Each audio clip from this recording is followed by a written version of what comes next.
Buenos días, Daniel. Buenos días, Carlos. ¿Cómo va todo? Muy bien, ¿y tú cómo estás? Muy bien, afortunadamente. Me alegra mucho.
Muy buenos días para todos. ¿Cómo han estado?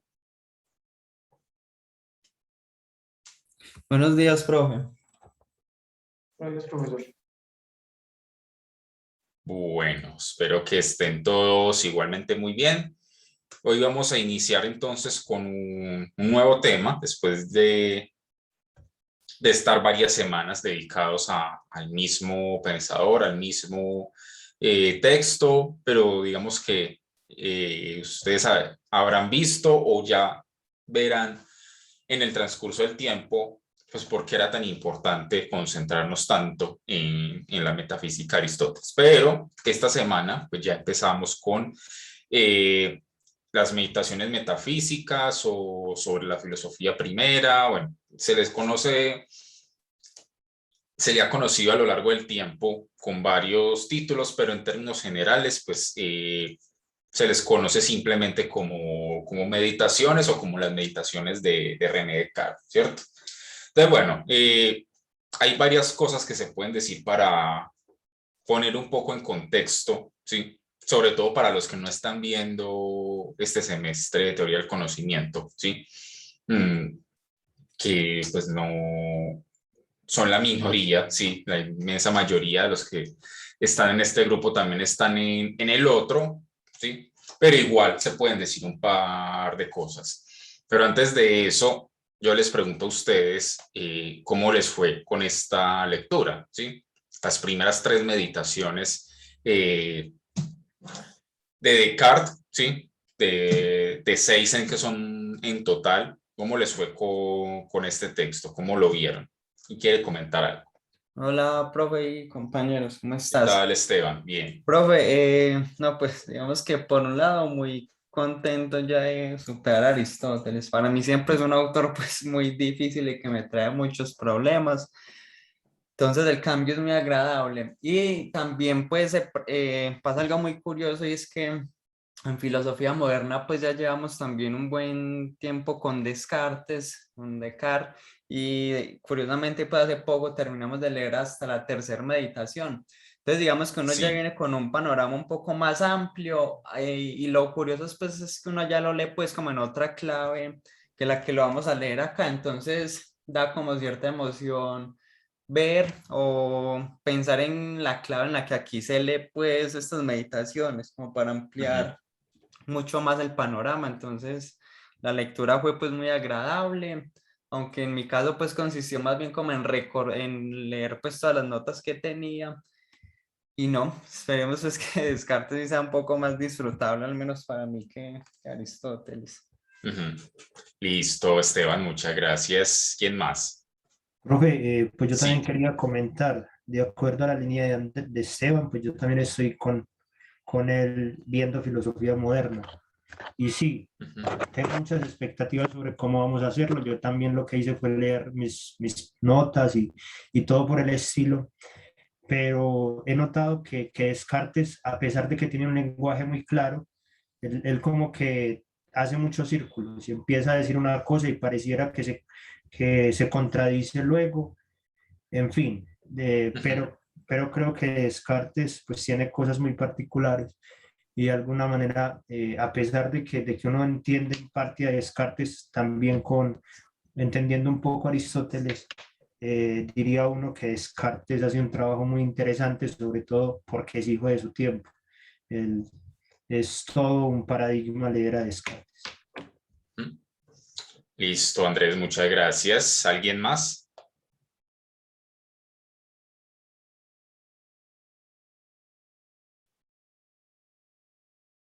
¿No? ¿Ningún otro comentario, ninguna otra apreciación?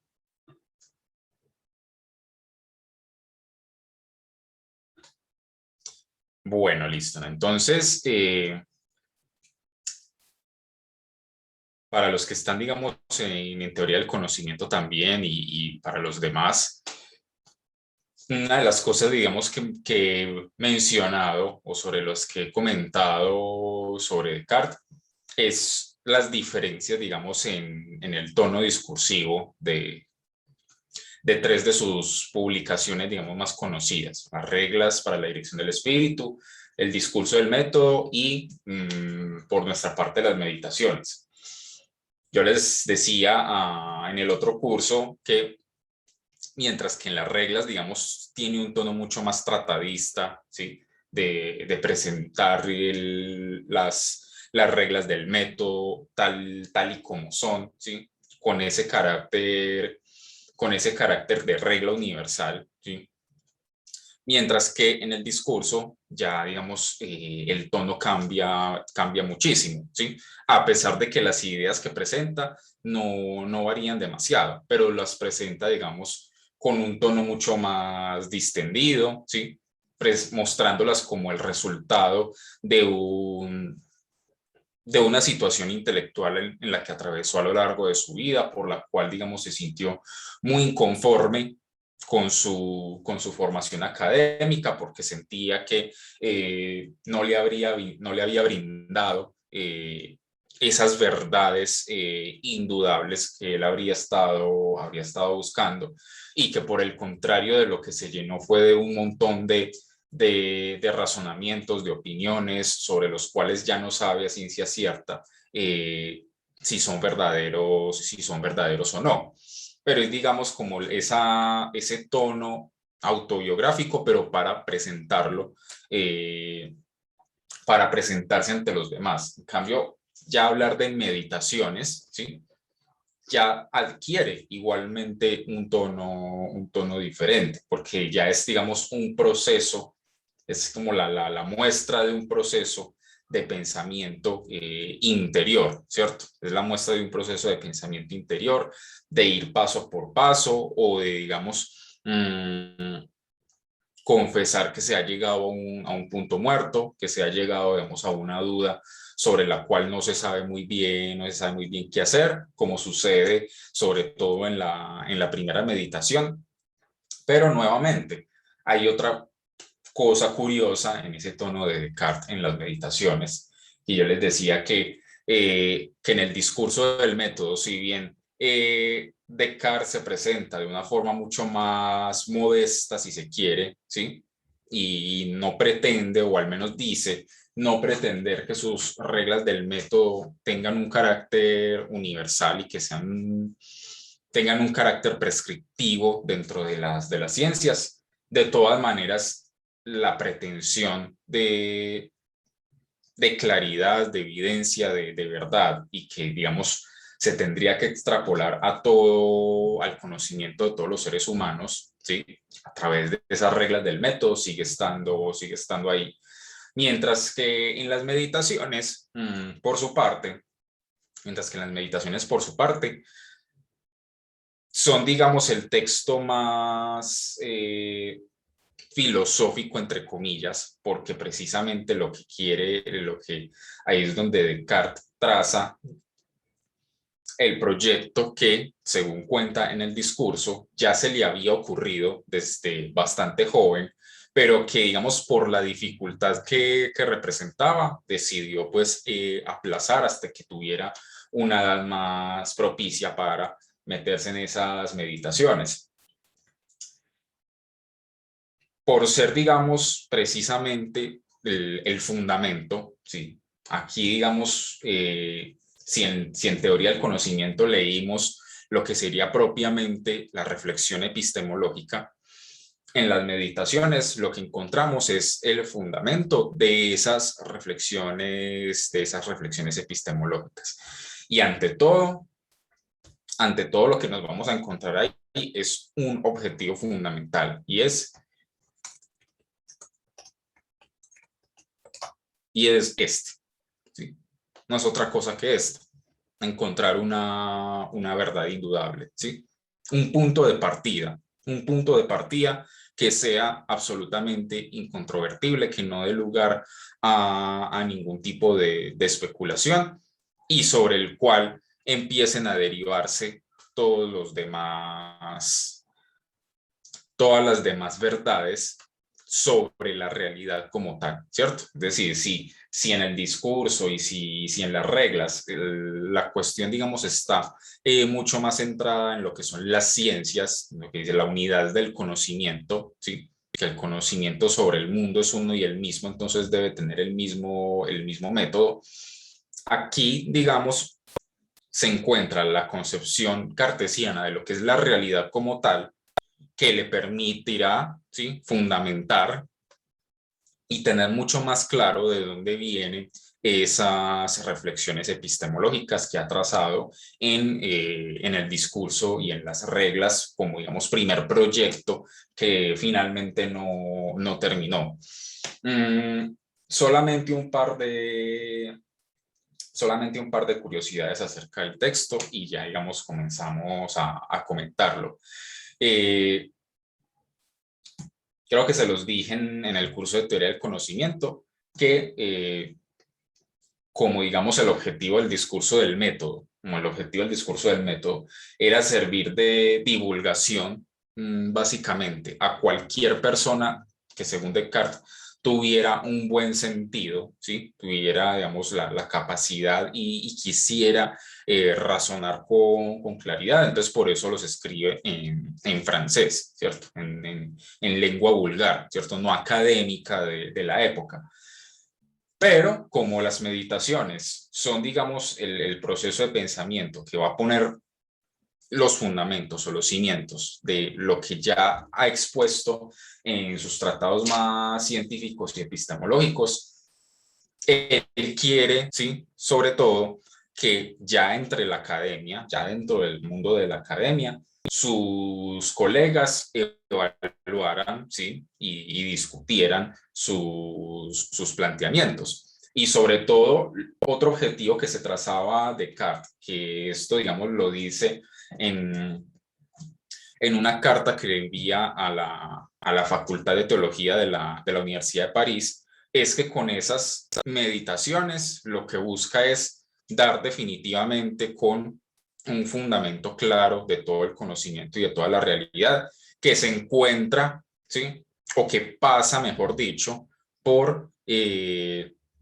la demostración, no solamente de esa verdad indudable, que como veremos más tarde, es la relación entre el pensamiento y la existencia del propio yo, ¿sí?, que básicamente son dos cosas inseparables.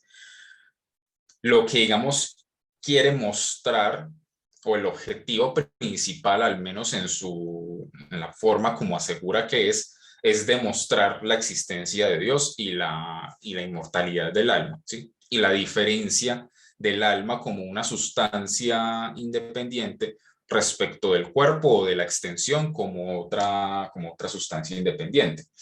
Entonces, de ahí que haya decidido escribir las meditaciones en latín, esta vez sí en latín, en la lengua, digamos, académica de la época, porque sí estaban pensados por ser tan fundamentales sobre temas tan complejos, ¿sí?, más propios de la metafísica, entonces sí eran para un público mucho más especializado en la época. Entonces por eso decide escribirlas en latín, ¿sí?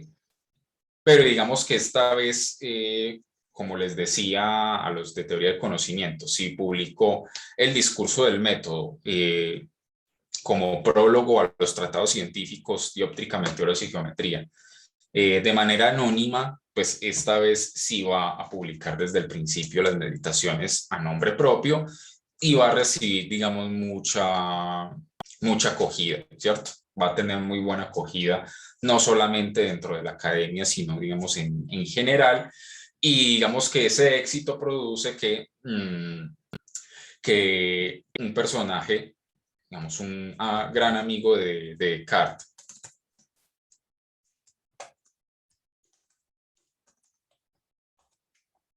que es el señor Charles Clair, le pide, ¿sí?, que si el que le permita traducirlos al francés y publicarlos en francés. Entonces, finalmente, Descartes le dice que sí, él mismo, digamos, revisa la traducción y ya pues autoriza su publicación. Digamos, ¿por qué les digo esto? ¿Por qué les digo esto? En primer lugar, porque la traducción que ustedes están leyendo, en la que yo les envié, es justamente la traducción al español, pero del texto en francés, ¿cierto? ¿Por qué?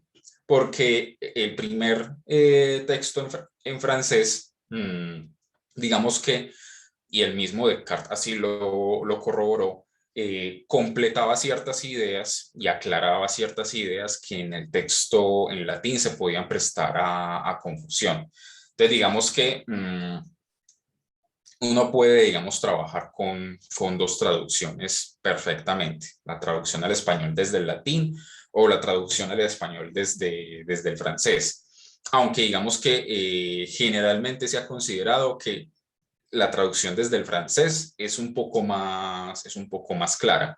Entonces vuelvo y les repito, yo les envío a ustedes la edición digital de ese tomo de obras de Gredos, donde se encuentra la traducción de Jorge Aurelio Díaz en francés. Yo estoy aquí utilizando, ¿sí? Para preparar esta clase, utilicé esta edición, ¿sí? Utilicé esta edición de la Universidad Nacional que recomiendo mucho, que no sé ahora qué tan escasa esté, pero es económica y es muy, muy buena. Y digamos, se preguntarán por qué es tan grande, porque siendo que las meditaciones no es un texto pues, demasiado extenso. Y es que pues aquí en esta edición incluyeron de manera bilingüe, ¿sí? No sé si ahí se alcance a ver con claridad, el texto en latín, el texto en español y de igual manera, ¿sí? También incluye el texto en francés, el texto y el texto en español. Seguidas, dice en esta edición, de una serie de respuestas, de una serie, digamos, de comentarios que otros filósofos de la época, a los que el mismo Descartes les pidió que comentaran, ¿sí? Y que criticaran su escrito, pues en esta edición también aparece. Entonces, hay otra cosa que quiero mencionar sobre esto. Bueno, incluye varias introducciones, la carta que Descartes le envió a la Universidad de la Sorbona, a la Universidad de la Sorbona en París, y ¿alguien que va a comentar algo? Ya, listo. Profe, Sí. no, quería preguntarle para entender un poco más a Descartes esta frase célebre, pienso y luego existo. Pues me pareció curioso, pues porque primero, pues en parte yo no la entiendo bien. Entonces, y me llama la atención porque es una frase introductoria que ayuda a comprender un poco más el texto. Bueno, por lo menos a mi parecer, sentí o siento a ver si usted me puede explicar o dar una conclusión veraz de ese pensamiento, de esa frase, para poder entender estas meditaciones, esas 6 meditaciones de Descartes. Ya, profe. Gracias, Cristian. Esa frase como tal, pienso luego existo, ¿sí? No aparece propiamente en las meditaciones, sino que aparece en el discurso del método. Y lo que pasa es que en el discurso del método él presenta una versión muy sintetizada, muy resumida de la reflexión de las meditaciones y digamos que va de una vez al grano y dice, bueno, la conclusión a la que llegué es esta, ¿cierto? Pienso, luego existo. Pero digamos que cuando uno mira, empieza a leer las meditaciones, uno ve que ni siquiera llega a esa conclusión de primeras, ¿cierto? No llega de una vez a la conclusión, pienso, luego existo. Llega primero a la conclusión, yo existo, ¿sí? Y digamos que el paso siguiente es derivar o mostrar que de ese yo existo en ese yo existo está implicada la idea del pensamiento. Entonces es justamente una de las cosas que vamos a ir mirando de a poquito hoy el viernes. ¿Listo? Camila, ¿vas a decir algo? Gracias, profe. Sí, profe. Es Sí, que tenía entendido que la frase estaba mal traducida y en realidad era pienso, luego soy. sí. Sí, Ujú. cierto. Bueno, No, digamos, sí, la frase pienso, luego soy, ¿sí? Pienso, luego soy.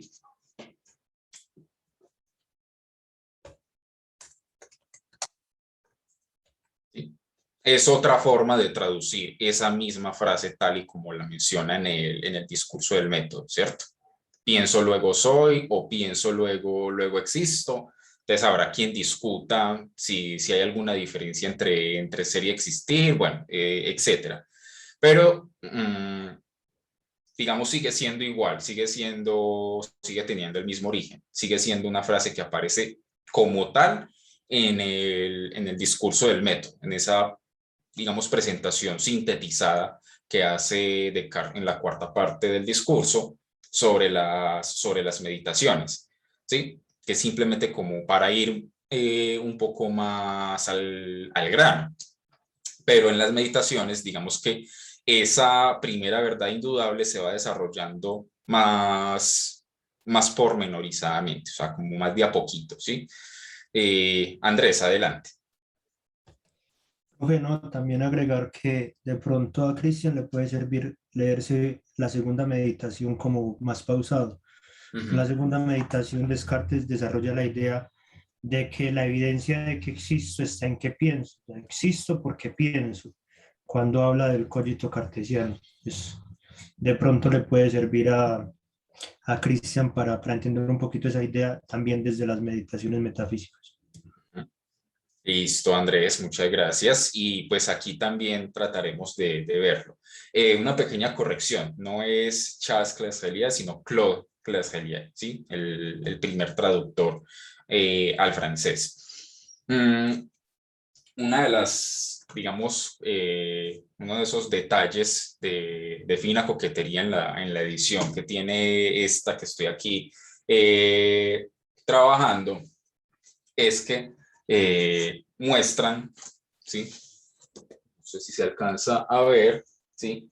Muestran las portadas, las primeras portadas de la época, ¿cierto? Digamos, esta es como de la primera edición en francés, ¿sí? También les voy a mostrar.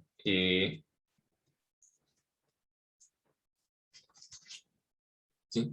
Creo que aquí se ve mejor la primera portada de la primera edición en latín. ¿Y por qué, digamos, por qué les muestro esto? Porque, digamos, en esas diferentes portadas suele, digamos, un poco cambiar el título, ¿sí? Y digamos que esos diferentes títulos sirven para hacerse un poco a la idea de hacia dónde quiere apuntar Descartes. Entonces, por ejemplo, en esta primera edición en latín, que por cierto, pues está al lado la traducción al español de esa portada, te dice de René Descartes, meditaciones acerca de la filosofía primera, en la cual se demuestra la existencia de Dios y la inmortalidad del alma. Entonces, así lo presenta por primera vez. Y digamos, en las tres, digamos, primeras ediciones en latín, siempre tiene ese título. Meditaciones sobre filosofía primera, en las cuales se demuestran la existencia de Dios y la distinción del alma humana con respecto al cuerpo. Ya no es tanto la inmortalidad, sino su distinción. Lo mismo en la tercera edición, se demuestran la existencia de Dios y la distinción del alma humana con respecto al cuerpo. Y ya en francés dice las meditaciones metafísicas de René Descartes concernientes a la filosofía primera, en las cuales se demuestra la existencia de Dios y la inmortalidad del alma, y las objeciones hechas contra estas meditaciones por diversas personas muy doctas, etcétera, etcétera. ¿Sí? Meditaciones metafísicas concernientes a la filosofía primera, etcétera, etcétera. ¿Sí? Entonces, digamos que con eso en mente, ya uno puede saber entonces más o menos con qué se va a encontrar o con qué se va a enfrentar, ¿sí?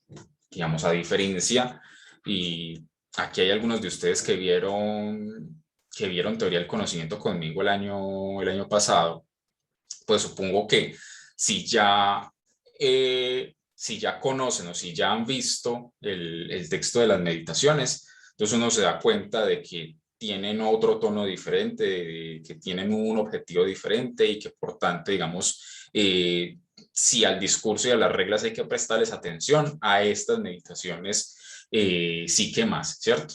Entonces, bueno.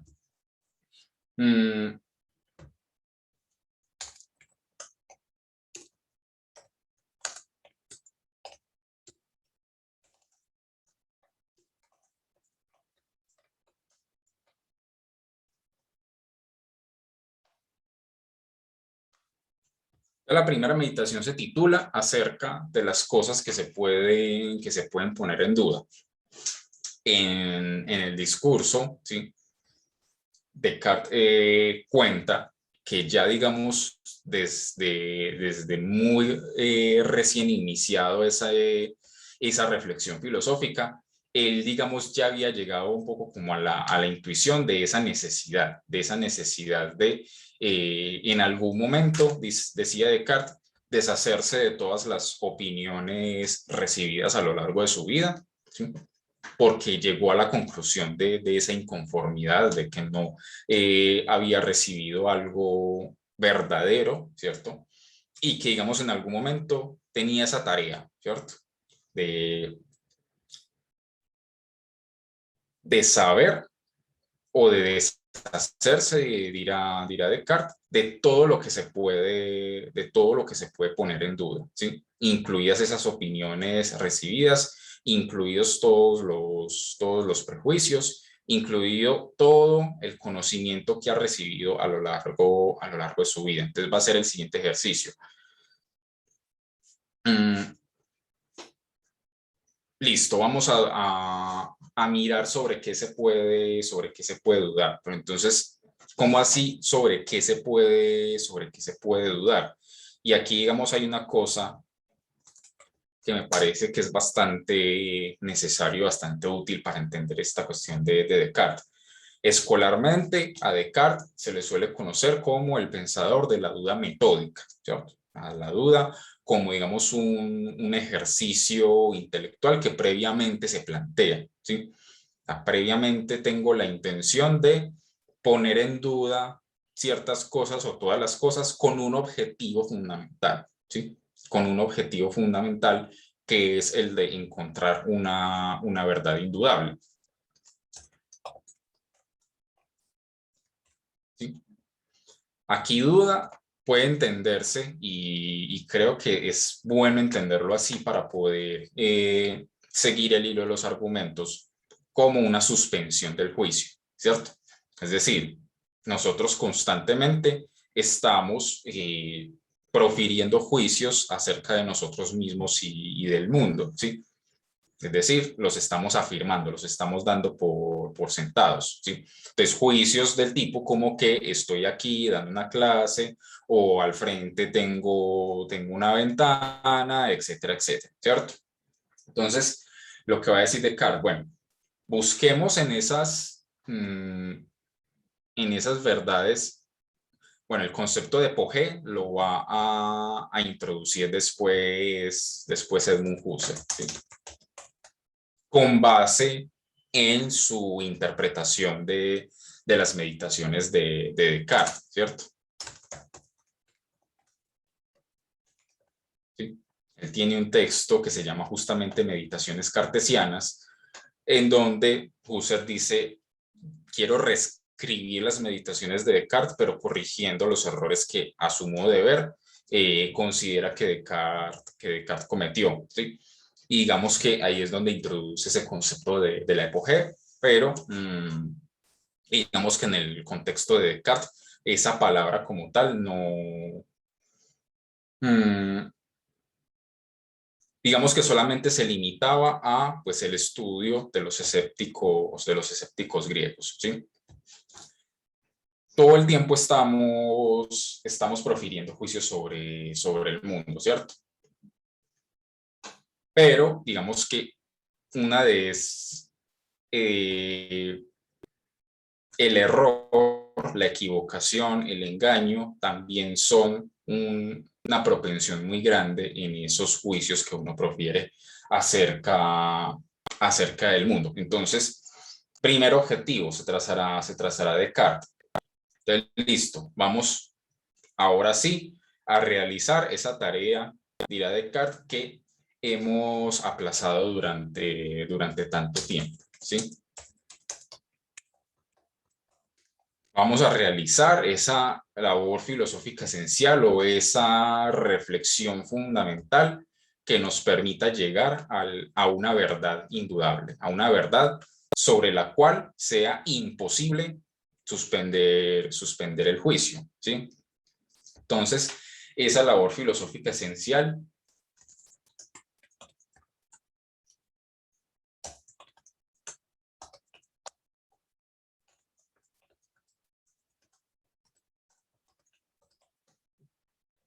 rehacer el fundamento de toda la realidad y encontrar una verdad indudable. ¿Y cómo? ¿Cómo es esto? ¿Cómo vamos a hacer esto? Dirá Descartes.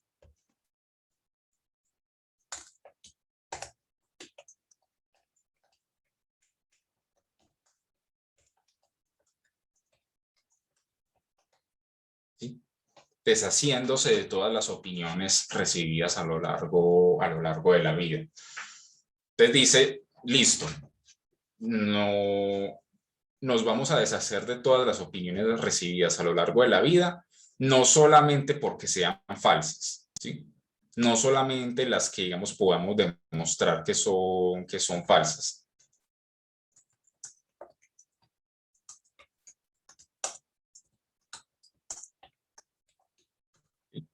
Por eso esa duda es más bien, esa duda metódica que se le conoce escolarmente a Descartes, sería como una suspensión del juicio, ¿sí? No solamente lo falso, sino aquello que, sobre lo cual yo pueda dar cualquier razón, ¿sí?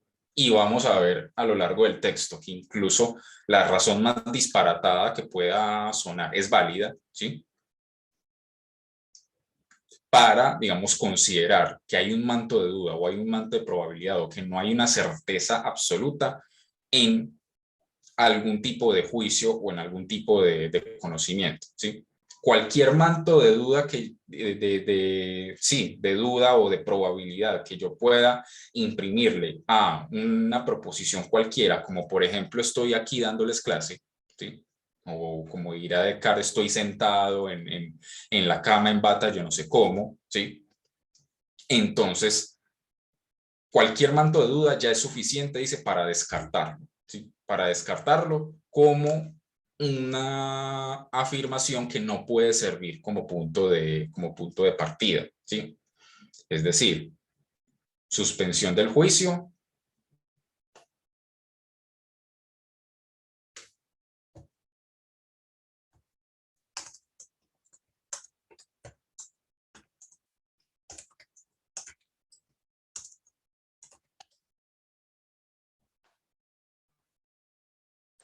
como no dar por sentado que algo es cierto o falso, o como no hacer una afirmación o una negación categórica.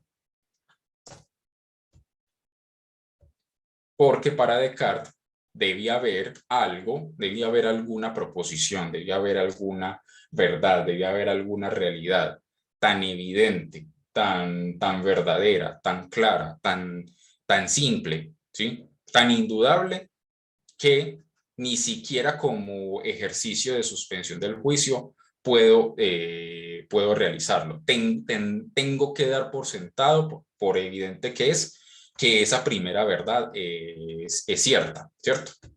Entonces, por eso se le suele llamar a esa duda cartesiana una duda metódica, digamos, porque intencionalmente voy a decir, bueno, vamos a evaluar las distintas verdades que hemos recibido, que tenemos. Y ante cualquier manto de duda, por muy acostumbrados que estemos a aceptar esa verdad, por muy evidente que pueda parecer a los sentidos o a la mente o a lo que sea, si encontramos el más mínimo manto de duda, lo vamos a descartar, ¿cierto? Lo vamos a descartar porque vamos a dar con una verdad indudable. Entonces, bueno, entonces dice, Listo, no podemos enumerar todo, no podemos enumerar todas las proposiciones, no podemos enumerar todos los juicios o verdades aprendidas, pues porque eso sería una tarea infinita. Entonces vamos a clasificar, ¿sí? Entonces vamos a clasificar por partes, por conjuntos, todas esas verdades que hemos recibido. Entonces dice, en primer lugar,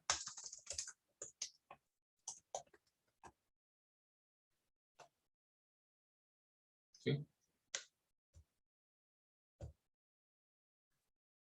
el conocimiento de los sentidos.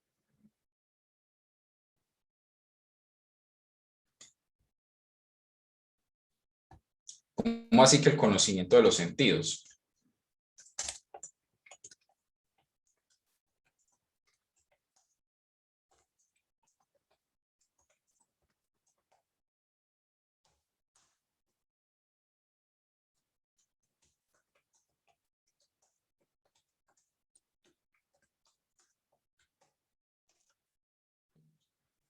No simplemente el conocimiento de los sentidos que me permite decir que el árbol es verde o cosas así por el estilo, sino el conocimiento de los sentidos que produce una conciencia de sí y el propio mundo. A través de los sentidos nos distinguimos como un cuerpo diferente del resto, y es lo que nos permite, digamos, decir que, pues que estoy aquí despierto nos parezca tan evidente, pero es simplemente por una cuestión de los sentidos. Entonces vean el sentido del ejercicio de dudar, ¿sí? Porque digamos las razones que va dando para suspender el juicio sobre, por ejemplo, cosas como estoy aquí sentado despierto, etcétera, o cosas como las verdades matemáticas, pues digamos que han sido motivo de mucho debate, ¿sí? de mucha crítica, porque digamos son razones que incluso pueden sonar un poco disparatadas, ¿sí? Y yo creo que Descartes lo hizo intencionalmente, y vamos a ver por qué.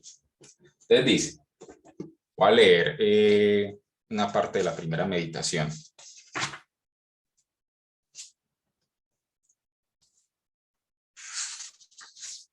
Dice, ahora pues, cuando mi espíritu se halla libre de toda preocupación y habiéndome procurado un seguro reposo en una soledad apacible, me aplicaré seriamente y con libertad a destruir de manera general todas mis antiguas opiniones. Ahora bien, no será necesario para lograr este empeño probar que todas ellas son falsas, a lo que tal vez nunca podría llegar, sino que, dado que la razón me persuade desde un principio que no debo negarme con más cuidado, a otorgar crédito a las cosas que no son por completo ciertas e indubitables, que a las que nos parecen con evidencia falsas, será suficiente que yo encuentre el más mínimo motivo de duda para hacer que las rechace a todas. Y para ello no es necesario que las examine a cada una en particular, lo que sería un trabajo infinito, sino que, dado que la ruina de los fundamentos arrastra consigo necesariamente el resto del edificio, atacaré en primer lugar los principios sobre los cuales se apoyaban mis viejas ideas. Todo lo que hasta ahora he recibido como lo más verdadero y seguro lo he aprendido de los sentidos o por los sentidos.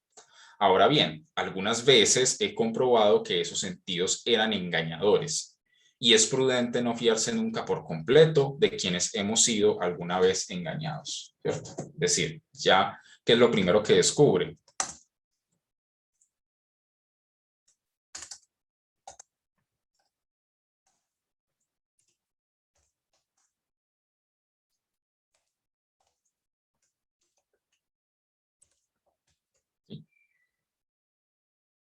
Que podemos interpretar más lo que vemos o lo que percibimos con los sentidos, ¿sí? Que podemos errar en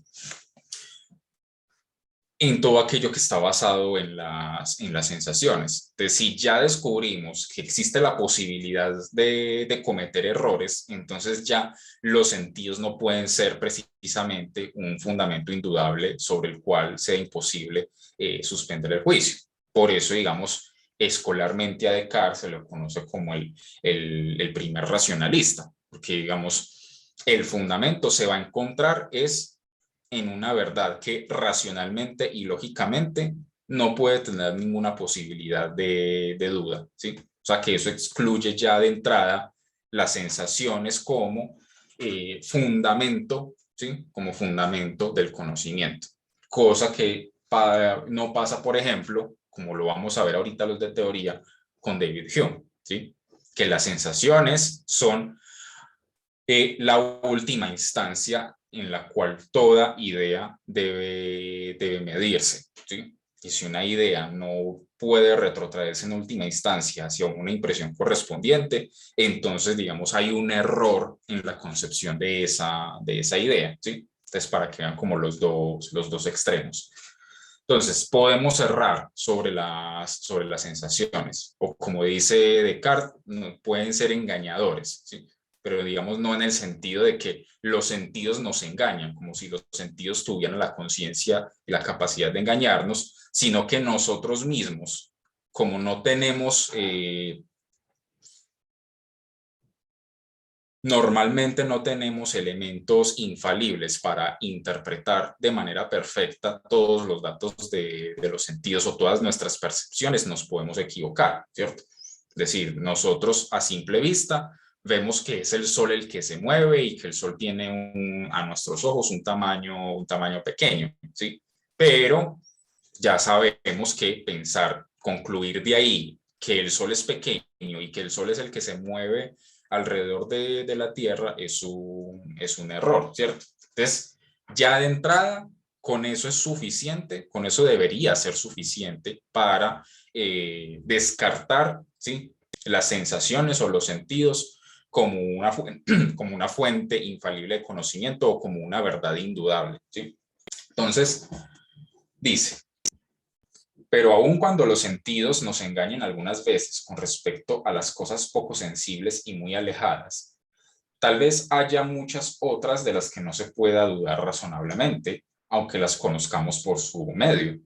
Por ejemplo, que estoy aquí, sentado cerca del fuego, vestido con una bata, teniendo este papel entre mis manos y otras cosas por el estilo. ¿Cómo podría acaso negar que estas manos y este cuerpo son míos? A no ser que me compare con esos insensatos cuyo cerebro está de tal manera perturbado y ofuscado, bueno, etcétera, etcétera. Siguiente párrafo. Sin embargo, tengo que considerar que soy hombre y que por consiguiente acostumbro dormir y representarme en mis sueños las mismas cosas y algunas veces hasta menos verosímiles que las que esos insensatos afirman cuando están despiertos. ¿Cuántas veces me ha sucedido soñar durante la noche que estaba en este lugar, vestido, cerca del fuego, aunque estuviese dentro de mi lecho y por completo desnudo? Es cierto que me parece ahora que no es con ojos dormidos que miro este papel. Y dice, me parece ahora que esta cabeza que muevo no está adormecida, que extiendo esta mano con intención y deliberado propósito y que la siento. Lo que acontece en el sueño no parece ni tan claro ni tan distinto como todo esto. Pero pensando en ello con cuidado, me acuerdo de haber sido engañado con frecuencia por semejantes ilusiones mientras dormía. Y al detenerme en este pensamiento, veo con tal evidencia que no hay indicios concluyentes, ni marcas tan ciertas por las cuales se pudiese distinguir con nitidez la vigilia del sueño, que me lleno de extrañeza. Y esta extrañeza es tal que casi es capaz de persuadirme de que estoy dormido. ¿Sí? Puede sonar muy disparatado ese argumento, pero cumple la función de servir como motivo para suspender el juicio. ¿Sí?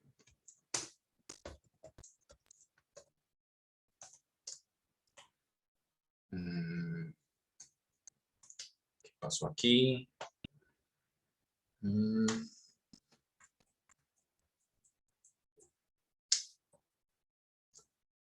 Bueno, a ver.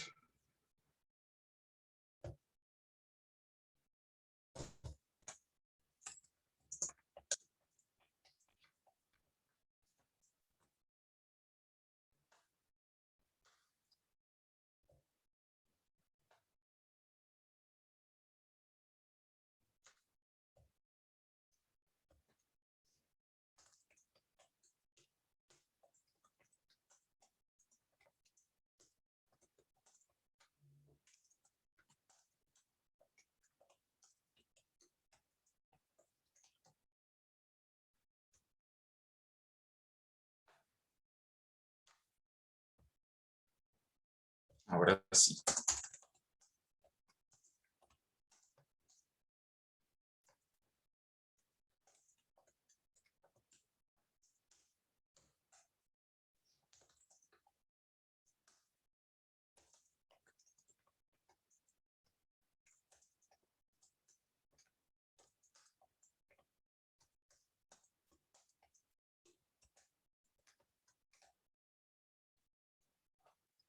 Sí, listo.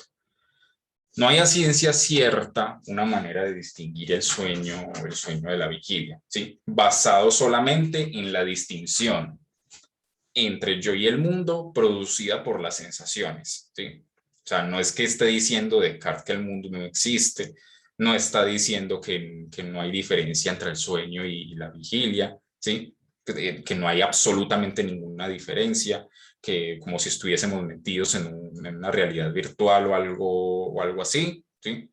No está, digamos, afirmando esas cosas, está diciendo, bueno, cualquier razón sirve en este momento para suspender el juicio y no afirmar y no dar por sentado, ¿sí?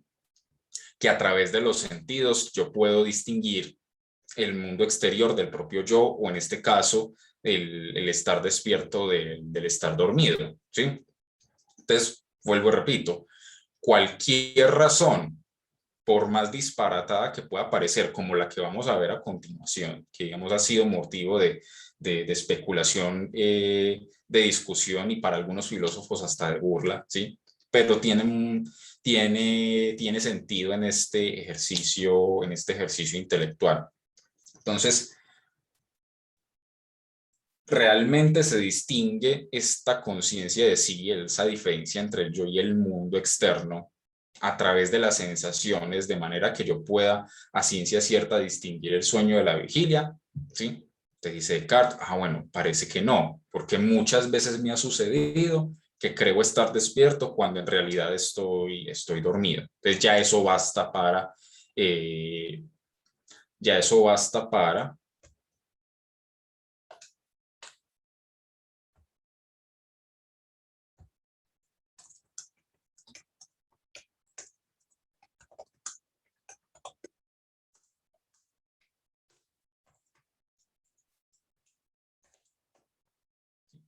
ya eso basta para esto, ¿sí? Para deshacerse de esa opinión en tanto dudosa, ¿sí? En tanto se puede encontrar un motivo para suspender el juicio o meramente probables. Pero dice después Descartes, supongamos ahora que estamos dormidos y que todas esas particularidades, a saber, que abrimos los ojos, que movemos la cabeza, que extendemos las manos y cosas semejantes, no son sino falsas ilusiones. Y pensemos que tal vez nuestras manos o todo nuestro cuerpo no son como nosotros las vemos. Sin embargo, hay que confesar al menos que las cosas que se nos representan en el sueño son como cuadros o pinturas que no pueden estar formadas sino a semejanza de algo real y verdadero. Y que así, por lo menos, esas cosas generales, a saber, los ojos, una cabeza, las manos y todo el resto del cuerpo, no son cosas imaginarias, sino verdaderas y existentes. Porque es verdad que los pintores, aun cuando se empeñen con todo su artificio en representar sirenas y sátiros mediante formas bizarras y extraordinarias, sin embargo, no les pueden atribuir formas y naturalezas por completo novedosas, sino que hacen una cierta mezcla y composición de los miembros de diversos animales. O bien, si acaso su imaginación es tan extravagante como para inventar algo tan nuevo que nunca hayamos visto nada semejante, y que así su obra nos represente algo puramente fingido y falso en absoluto, al menos los colores con los cuales lo componen deben ser verdaderos, ¿sí? Si para los de teoría, si se acuerdan lo que vimos la clase pasada sobre división, este es un argumento muy parecido, ¿cierto? Listo, las cosas compuestas son una cosa, pero esas cosas compuestas pueden ser, valga la redundancia, descompuestas en partes más simples con las cuales la imaginación puede ordenar de cierta manera o de otra, ¿sí? Entonces, digamos, sí, no hay manera de distinguir entre el sueño y la vigilia, pero en el sueño y la vigilia Existen los colores, existen las formas, existen las cantidades, existen las figuras, ¿sí?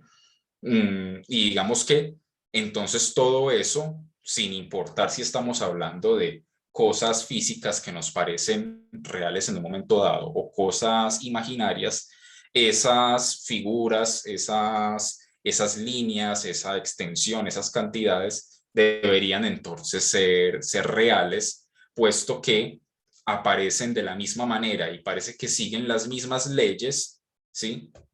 Siguen las mismas leyes sin importar si estoy despierto o si estoy dormido, como va a decir más adelante.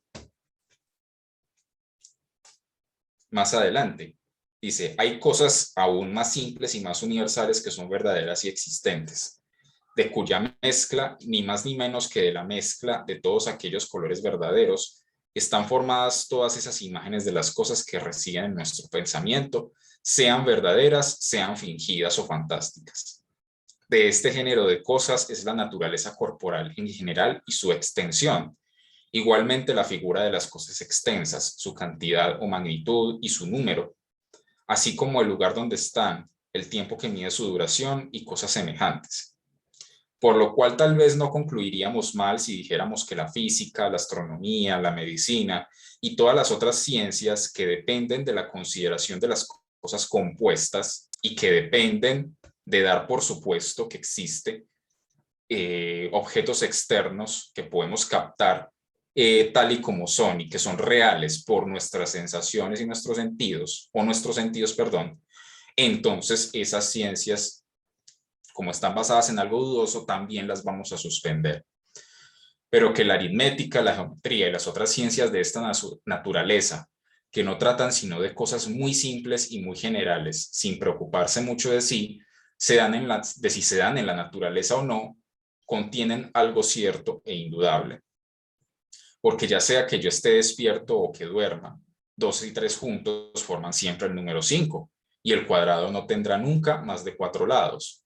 Y no parece posible que verdades tan patentes puedan ser sospechosas de alguna falsedad o incertidumbre. Entonces, listo, me he encontrado con que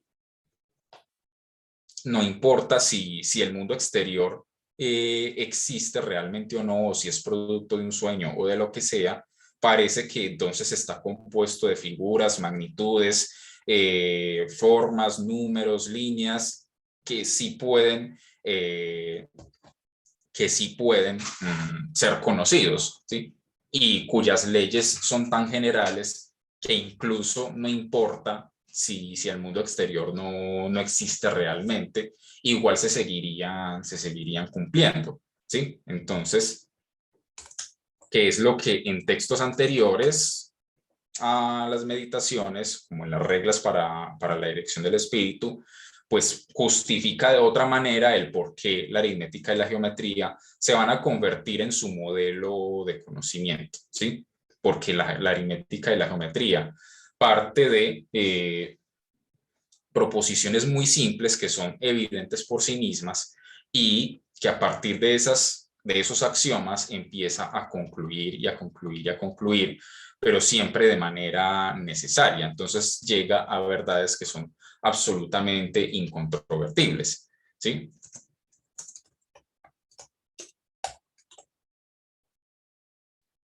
Entonces aquí, digamos, aparece el segundo conjunto de verdades que vamos a ver si son esa verdad indudable o no, ¿cierto? Y parecería por lo que ya había escrito en las reglas para la dirección del espíritu y porque, digamos, parte de sus reglas del método están basadas justamente en esos supuestos de la aritmética, de la geometría, de la matemática, ¿sí? Del orden, de partir siempre de lo más simple a lo más complejo. Entonces deberíamos, digamos, creería uno entonces que Descartes, siendo coherente con su pensamiento, debería aterrizar aquí y decir entonces que las verdades de la matemática son esa verdad indudable. Pero aquí es donde viene esa aparente disparate, ¿sí? por el cual va a dudar de las verdades de la matemática, pero que si uno lo mira con más atención, tiene más sentido del que uno podría creer. Si uno recuerda que esto es un ejercicio intelectual, ¿cierto? O sea, aquí no está todavía afirmando nada, no ha afirmado que el mundo no existe, está diciendo, vamos a suspender el juicio sobre si el mundo exterior existe, ¿sí? Vamos, como diría Husserl precisamente, vamos a ponerlo entre paréntesis, vamos a dejarlo a un lado, vamos a hacer de cuenta que no es así, ¿cierto? Vamos a hacer de cuenta porque hemos encontrado momentos en los que se nota que los sentidos pueden conducirnos a errores o a, esta vez sí, preguntas sin respuesta, como la distinción entre el sueño y la vigilia. Los sentidos no tienen la forma de resolver definitivamente esta diferencia. Entonces, ¿qué sucede con las verdades de las matemáticas? Voy a leerles ese fragmento. Sin embargo, hace mucho tiempo que tengo en mi espíritu una cierta opinión de que hay un Dios que todo lo puede y por el cual he sido creado y producido tal como soy. Ahora bien, ¿quién puede haberme asegurado de que ese Dios no ha hecho que no haya tierra alguna, ni cielo, ni cuerpo extenso, ni figura, ni magnitud, ni lugar, y que sin embargo yo tenga las sensaciones de todas estas cosas y todo ello no me parezca existir sino como yo lo veo?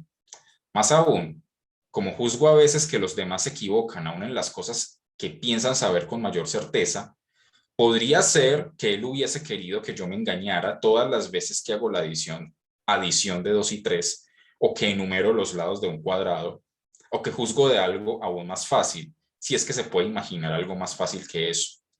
Pero puede ser que Dios no haya querido que me engañe de esa manera, porque se dice de él que es la suprema bondad.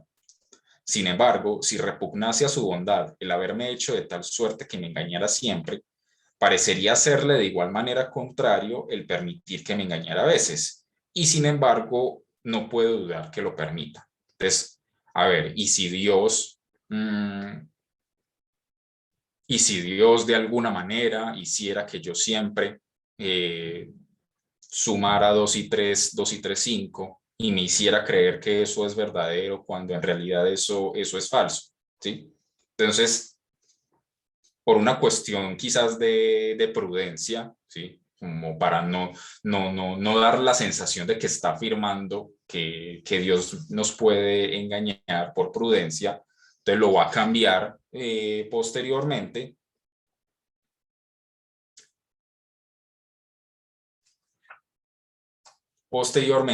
por otro personaje inventado. Entonces, más adelante dice lo siguiente. Supondré entonces que hay no un verdadero Dios que es fuente soberana de verdad, sino un cierto genio maligno, no menos astuto y engañador que poderoso, que ha empleado toda su destreza para engañarme. Pensaré que el cielo, el aire, la tierra, los colores, las figuras, los sonidos y todas las cosas exteriores que vemos no son más que credulidad. Me consideraré a mí mismo como si no tuviera manos, ni ojos, ni carne, ni sangre, como si no tuviera sentido alguno, pero creyera erradamente tener todas estas cosas. Con obstinación permaneceré aferrado a este pensamiento, y si por este medio no está en mi poder llegar al conocimiento de ninguna verdad, por lo menos está en mi potencia el suspender el juicio. Por ello me cuidaré mucho para no darle crédito a ninguna falsedad, y prepararé de tal manera mi espíritu contra todas las astucias de ese gran engañador, que por más poderoso y astuto que sea, nunca podrá imponerme nada. ¿Sí? Entonces,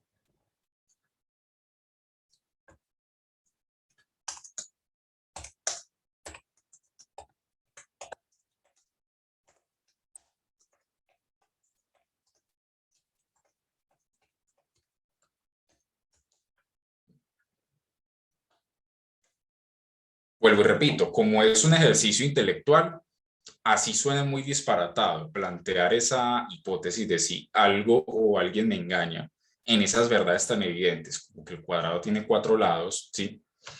Por ahora sirve para esto, sirve para la suspensión del juicio, ¿sí? Sirve entonces para que, a pesar de la evidencia y de la certidumbre de las verdades de la matemática, parece como si hubiera una verdad aún más evidente que esas, ¿cierto? Aún más indudable, tan indudable que ni siquiera con ningún cuento disparatado como un genio maligno, ¿sí? Podría suspender el juicio, ¿cierto?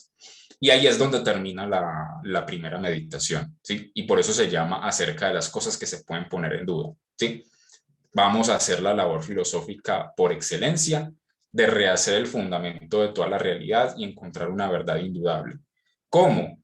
Deshaciéndose de todas las opiniones recibidas a lo largo de la vida, en tanto encuentre una razón para considerarlas dudosas o meramente probables y no evidentes. Como no se pueden enumerar todas, vamos a clasificarlas en 2 conjuntos. El mundo externo y la conciencia de sí y la distinción entre yo y el mundo producida por las sensaciones. Entonces ya sabemos, hay 2 razones para dudar de ello o para considerarlo solo como probables. Que podemos errar sobre las sensaciones, ¿sí? Y que no hay una a ciencia cierta, desde los sentidos, una manera de distinguir el sueño de la vigilia. Entonces, como no hay manera sensible de distinguir de manera indudable el estar despierto o el estar dormido, o el mundo exterior del propio yo, que sería como la diferencia realmente, ¿sí?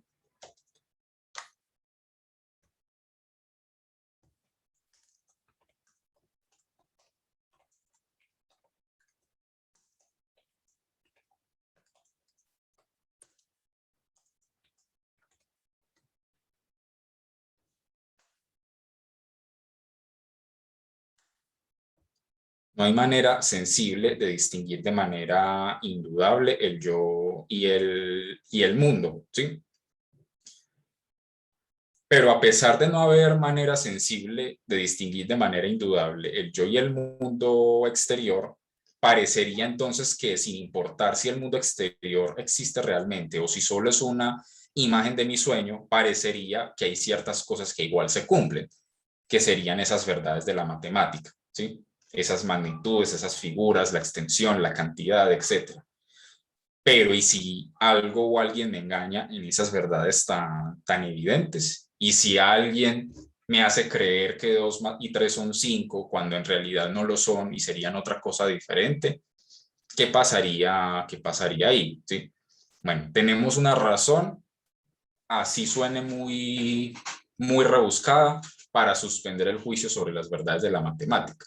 Y eso va a cobrar sentido en la segunda meditación cuando llegue a una verdad, a una afirmación que es tan evidente que ni siquiera algo tan traído de los cabellos como un genio maligno podría hacer que suspenda el juicio acerca de esa verdad, ¿cierto?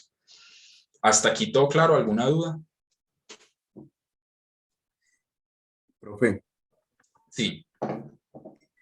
buenos días. Entonces, después de todo esto, lo he escuchado y pues acercándome a Descartes.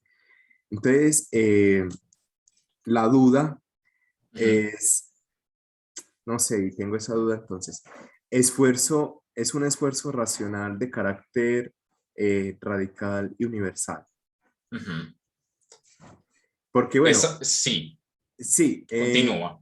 porque está, bueno, está el engaño de los sentidos, ¿cierto? Entonces, es, no sé, como lo que usted acaba de decir, el genio maligno, entonces, de las opiniones que pueden ser verdaderas o falsas, y es como eso, entonces, no sé. Claro, radical en el sentido de que encontrar la primera verdad indudable sería la raíz, ir a la raíz. En eso consistiría ese ser radical. Y como ejercicio, digamos, de pensamiento radical, ¿sí? Digamos, entonces no le puede dar miedo, ¿sí? Es básicamente lo que Descartes estaría diciendo ahí entre líneas es, no les dé miedo descartar o suspender, al menos como ejercicio, lo que puede parecer más evidente de todo, por la razón que se le ocurra, ¿cierto?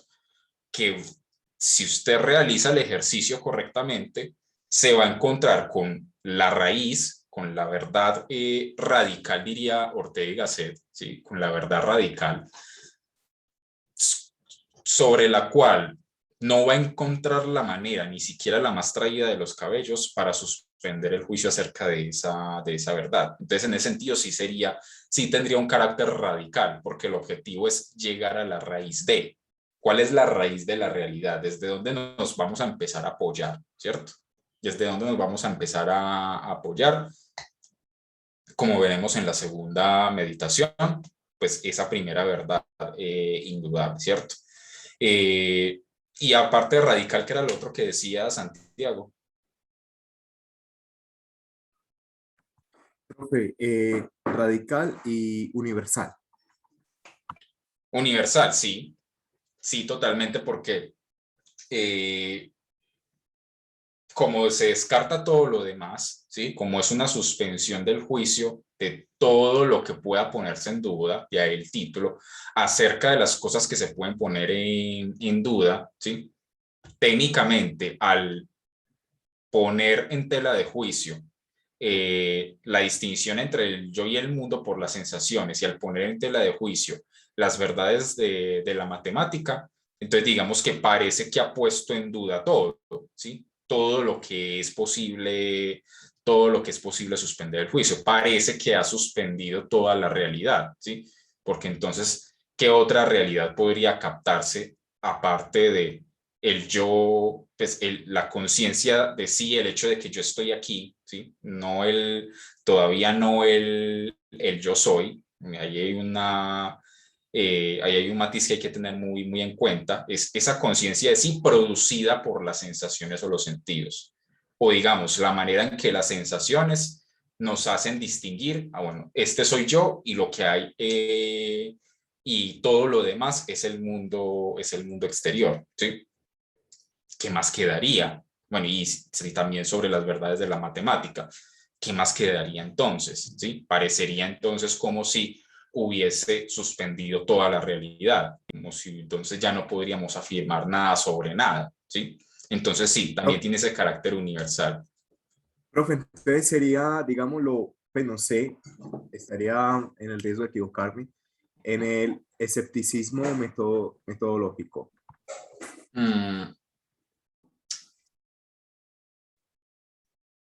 Claro, viéndolo con esa expresión parecería que sí, ¿sí? Sobre todo en el sentido de metodológico, ¿sí? Porque,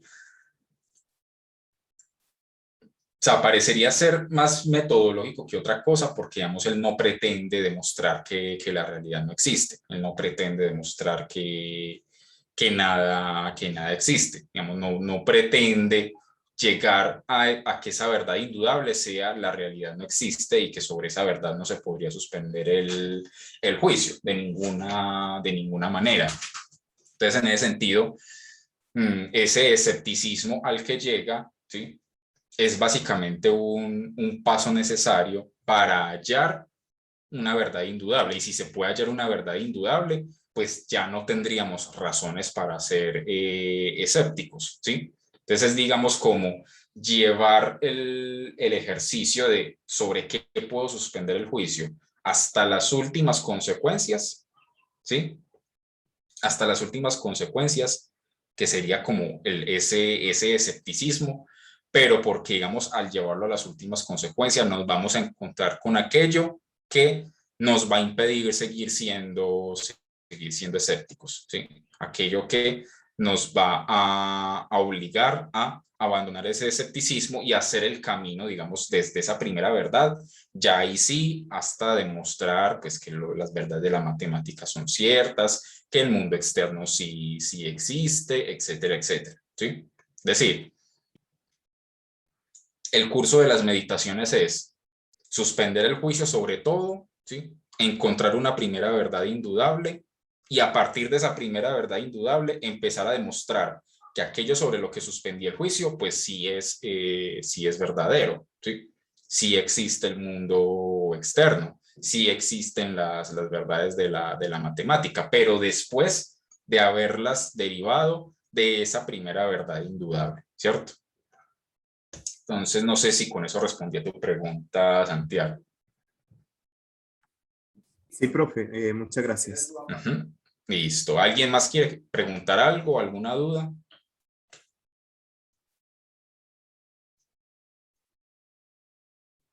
Listo. Entonces,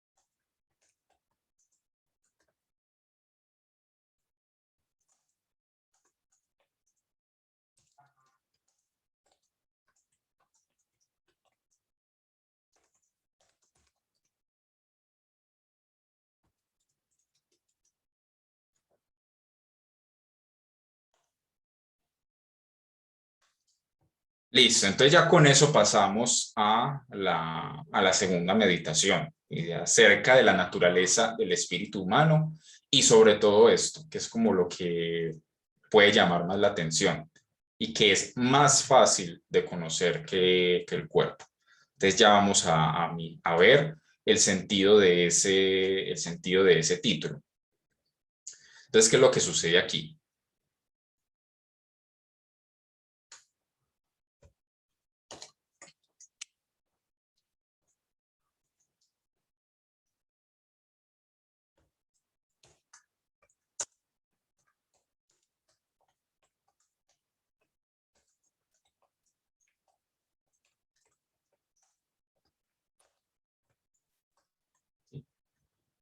¿Cómo resolvemos todas esas dudas que se suscitaron en la primera meditación? ¿Sí? Ya hemos suspendido el juicio sobre prácticamente todo lo que sería posible. Y entonces, ¿cómo salimos de ese atolladero? ¿Sí? Entonces dirá Descartes, encontrando al menos una verdad que sea totalmente indudable.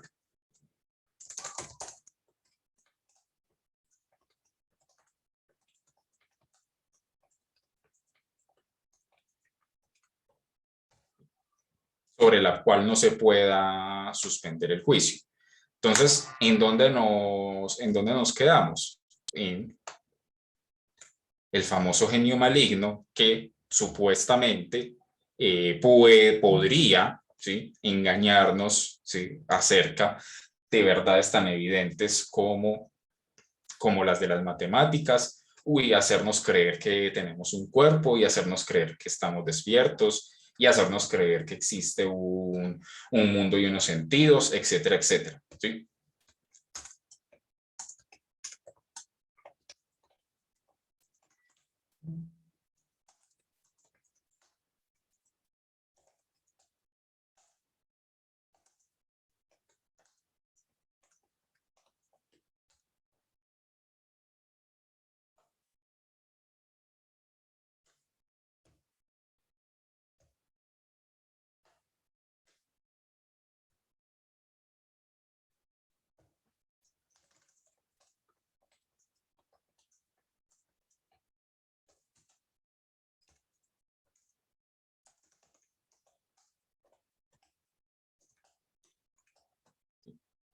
Vamos, para que queden las palabras más claras posibles. ¿Sí? El razonamiento sería entonces el siguiente.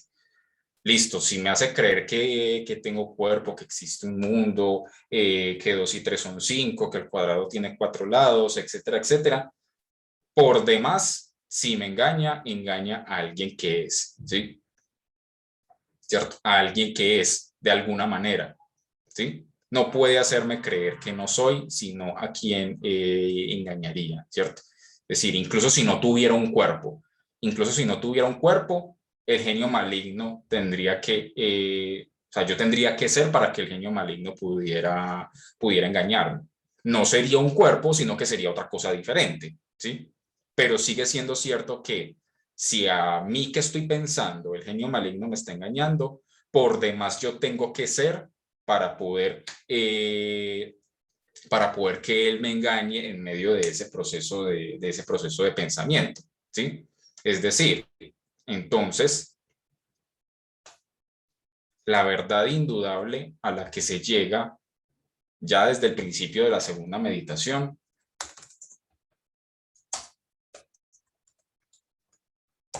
dice yo soy, yo existo. Lo dice con esas palabras textuales. Es decir, aquí todavía no estamos hablando de pensamiento, ¿sí? Aquí todavía no hemos llegado al pienso luego existo o al pienso luego soy, al cogito ergo sum. No hemos llegado todavía ahí. En el discurso del método, como era una presentación mucho más sintética, casi que en 2 párrafos del conjunto de las meditaciones, pues llegó de una vez a pienso luego existo. Pero es que ese pienso luego existo, ¿sí? Es producto de algo que sucede al reflexionar sobre esta primera verdad indudable, ¿sí? Yo, Profe, a quien el genio maligno engaña, soy. Es decir, existo de alguna forma.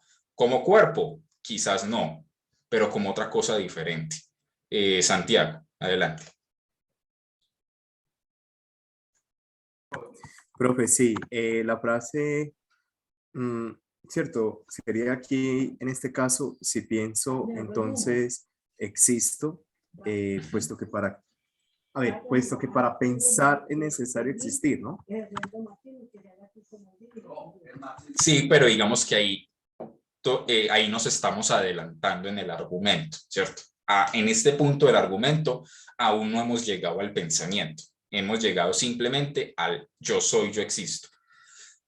¿Qué quiere decir ese yo soy, yo existo? Pues a medida que Descartes va reflexionando, deriva el pensamiento de ahí, pero todavía no. Hay que mirarlo, digamos, paso a paso. Por eso dice, pero qué sé yo si no hay alguna cosa u otra diferente de las que acabo de juzgar como inciertas, de la cual no se pueda tener la menor duda.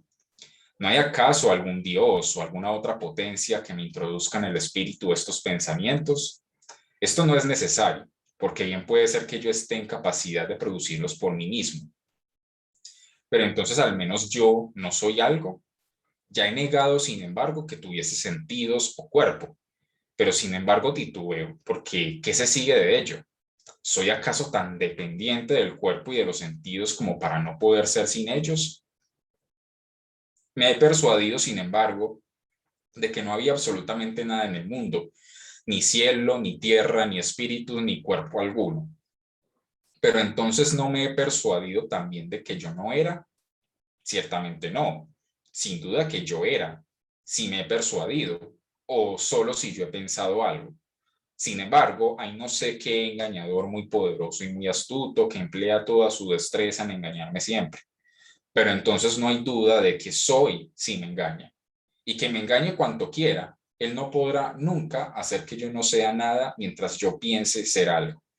De manera que después de haberlo pensado bien y de haber examinado con cuidado todas las cosas, hay que llegar a concluir y a tener como firme que esta proposición, yo soy, yo existo, es necesariamente verdadera cada vez que la pronuncie o que la conciba en mi espíritu, ¿sí? Y digamos que la prueba de que aquí aún no se afirma el pensamiento como constitutivo del yo es la frase siguiente, pero aún no conozco con suficiente claridad lo que soy, yo que estoy cierto de que soy. De manera que en adelante es necesario que atienda con cuidado a no tomar de manera imprudente alguna otra cosa por mí y a no equivocarme así en este conocimiento, que sostengo que es más cierto y más evidente que todos los que he tenido anteriormente. Entonces, yo soy, yo existo.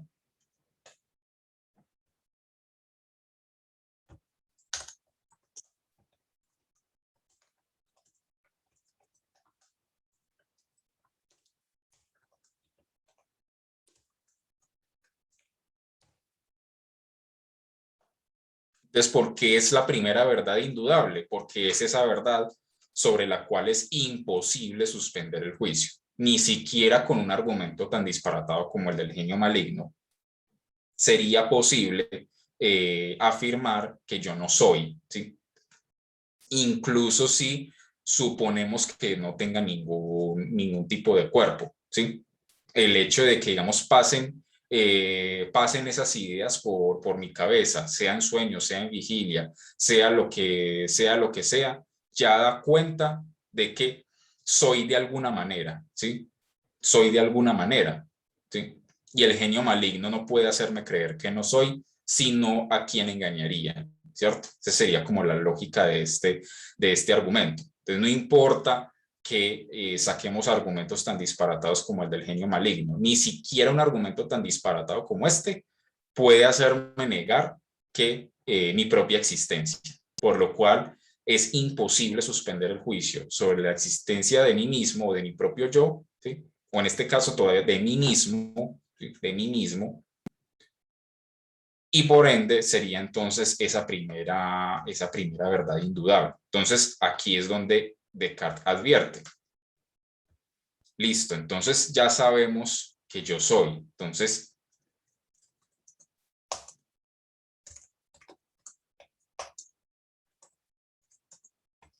¿sí? Entonces, ¿en qué consiste ese yo soy? ¿Sí? Entonces aquí es donde advierte. Tenemos que tratar, en la medida de lo posible, ¿sí? Seguir la primera regla del método, no tomar por verdadero nada que sea falso o dudoso, ¿sí? Es decir, no suponer y no afirmar de manera precipitada que yo tengo una determinada definición o unas determinadas características. Lo que sea que vaya a surgir del yo soy, ¿sí? Tiene que derivarse directamente de esa proposición yo soy, ¿sí?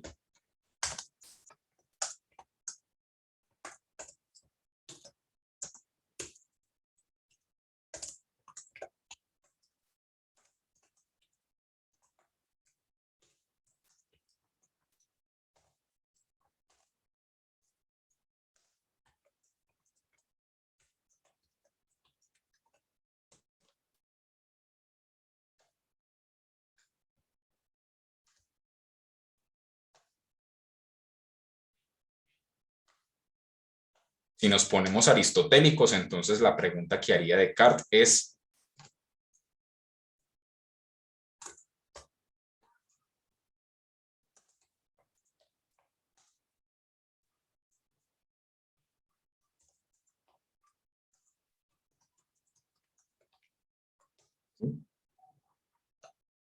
como entidad, como esencia, ¿cierto? Lo que el yo soy por sí mismo es, ¿sí? Si nos ponemos aristotélicos. Entonces, ahora bien, entonces no hay que tomar por parte constitutiva de esa entidad del yo soy lo que no lo sé, de ahí que diga Descartes después. Entonces, si empezamos a definir de una vez que yo soy hombre y que el hombre es un animal racional, entonces tendría que definir qué es hombre y qué es animal y qué es racional, y en ese, digamos, proceso de pensamiento se podrían desplegar un montón de supuestos por los cuales uno podría afirmar precipitadamente que son parte de ese yo soy cuando en realidad no lo son. Y como ya, digamos, seguimos en ese ejercicio de suspender el juicio sobre todo aquello que sea dudoso probable, desde el concepto de hombre y como animal racional es sumamente dudoso, sumamente probable, ¿sí? Porque involucraría, digamos, la cuestión del cuerpo, etcétera, etcétera, ¿sí? Entonces, ¿qué es lo que constituye realmente ese yo soy? ¿Sí? ¿Qué es lo que constituye realmente ese yo soy?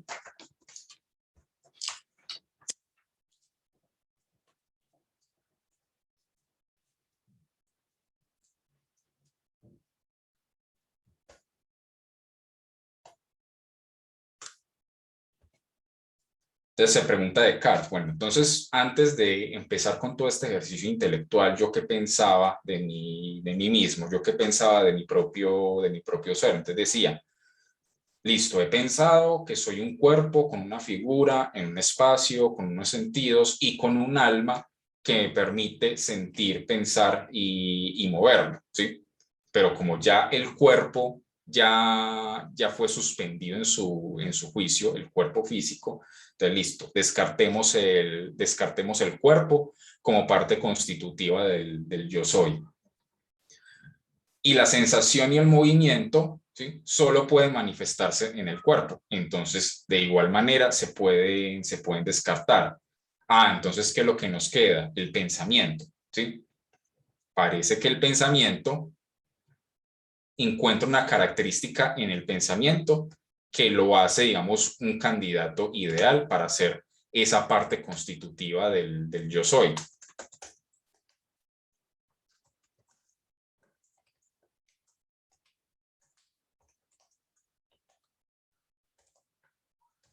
El ser indivisible, ¿cierto? El ser indivisible, el ser simple, ¿cierto? El ser un elemento simple, parece que va a ser del pensamiento ese candidato ideal para responder a la pregunta en qué consiste ese yo soy, ¿sí? Porque el cuerpo como extenso puede ser dividido y pues ya de una vez hemos descartado todo lo que tiene que ver con la extensión, con el mundo exterior y con los cuerpos, ¿sí? En cambio, parece que el pensamiento no tiene nada que ver con los cuerpos y con la extensión y que además no puede ser dividido ni separado en partes, porque dice Descartes, no importa si ese pensamiento toma la forma de afirmación, de duda, de imaginación, de voluntad, etcétera, etcétera, todos son simplemente manifestaciones o modos en que el pensamiento, que es uno solo, se ejerce, ¿cierto? Entonces, listo. Entonces, como parece que no puedo separar el pensamiento de mi yo soy, ¿sí?, y que no puedo dividirlo, entonces dice, bueno, ¿sí?, soy una cosa que piensa, porque puedo ejercer ese pensamiento sin importar si el mundo exterior existe, sin importar si tengo un cuerpo o no lo tengo, incluso para que el genio maligno pueda engañarme, ¿sí?, tiene que hacerme creer cosas, tiene que hacerme creer ideas, ¿sí? Y al hacerme creer ideas ya se está poniendo en marcha el pensamiento, ¿sí? Ya se está poniendo en marcha ese elemento indivisible e inseparable. Entonces, de ahí que de yo soy se sigue, según Descartes, soy una cosa que piensa, ¿sí? Entonces dice,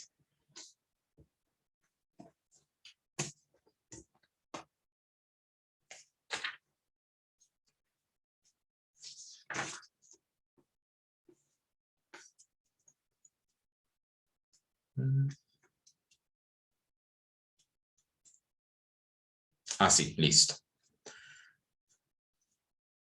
Ahora bien, ¿qué soy yo? Ahora que supongo que hay alguien en extremo poderoso, y si me atrevo a decirlo, malicioso y astuto, que emplea todas sus fuerzas y toda su destreza en engañarme, ¿puedo estar seguro de tener la más mínima de las cosas que acabo de atribuir a la naturaleza corporal? Me detengo a pensar en ello con atención, paso y repaso todas estas cosas en mi espíritu y no encuentro ninguna de la cual pueda decir que está en mí. No es necesario que me detenga a enumerarlas. Pasemos entonces a los atributos del alma y veamos si hay algunos que estén en mí. Los primeros son los de alimentarme y caminar, pero si es verdad que no tengo cuerpo, también lo es que no puedo caminar ni alimentarme. Otro es el de sentir, pero tampoco se puede sentir sin el cuerpo. Además de que en otras ocasiones he pensado que sentía muchas cosas durante el sueño, las cuales al despertar me he reconocido no haberlas sentido efectivamente. Otro es el de pensar. Y aquí encuentro que el pensamiento es un atributo que me pertenece.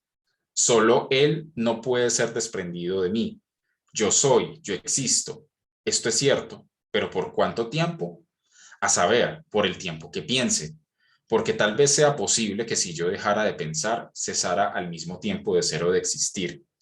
Ahora no admito nada que no sea necesariamente verdadero, por lo tanto no soy, hablando con precisión, sino una cosa que piensa, es decir, un espíritu, un entendimiento o una razón, que son términos cuyo significado me era desconocido hasta ahora. Así pues, soy una cosa verdadera y en verdad existente. ¿Pero qué cosa? Lo he dicho, una cosa que piensa. ¿Y qué más? Excitaré aún mi imaginación para buscar si no soy algo más. No soy este montón de miembros al que se llama cuerpo humano. No soy un aire fino y penetrante expandido por todos esos miembros. No soy un viento, un soplo, un vapor, ni nada de todo eso que puedo fingir o imaginar, puesto que he supuesto que todo ello no era nada, y sin cambiar esta suposición, encuentro que no dejo de estar cierto de que soy algo. ¿Sí? ¿Sí?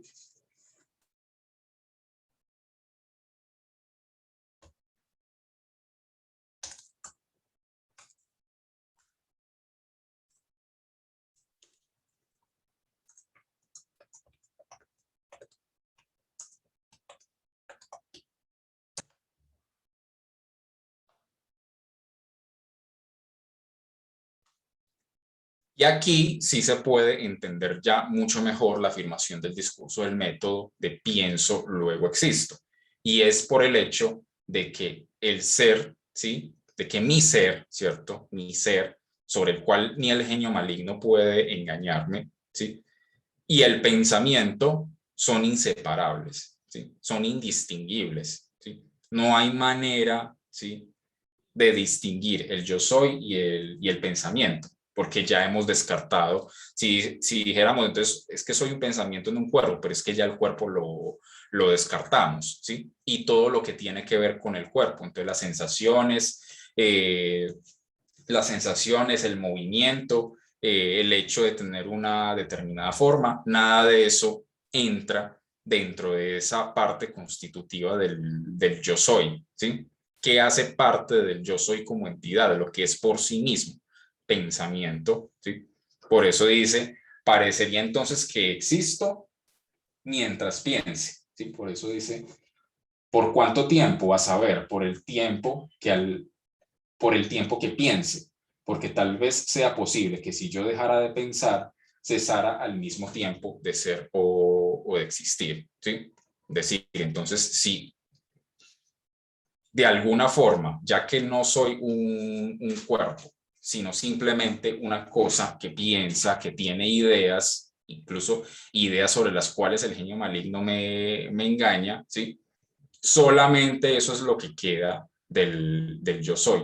Yo soy en la medida en que yo pienso, incluso si el genio maligno me engaña.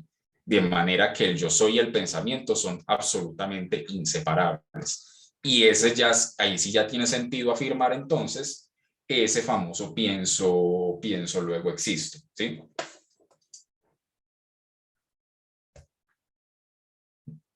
Otra manera de explicarlo es que el yo soy y el pensamiento son inseparables, porque no importa si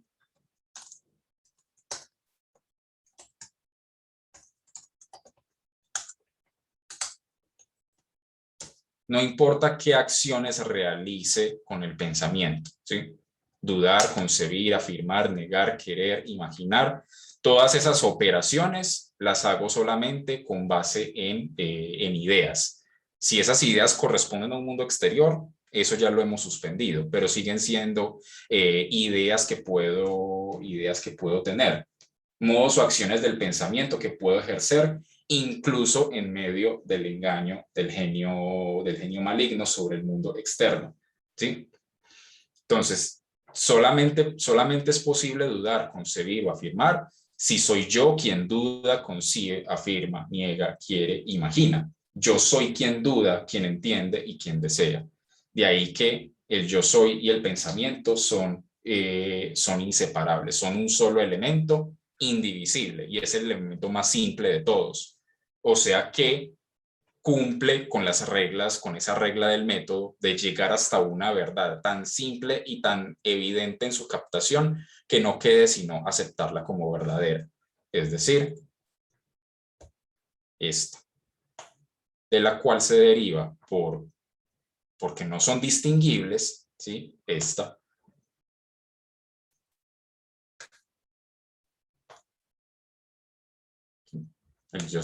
Yo pienso son inseparables, o soy una cosa que piensa, o como lo dirá en el discurso del método, pienso, luego existo. Bueno, supongo que deben sentirse ya un poco agotados, ¿sí? Entonces vamos a dejarlo así por el momento, porque muchos de ustedes tienen clase en un momento de teoría del conocimiento, entonces creo que es más que justo y necesario un pequeño receso. Entonces el viernes continuaríamos ya con, terminamos esta segunda meditación y tratamos ya de comentar la tercera, ¿listo? Así que bueno, no siendo más, nos vemos el viernes, y los que están en teoría, pues nos vemos en unos minutos. Feliz mañana para todos. Listo, Gracias. profe. Gracias, profe, hasta Gracias, luego. profe.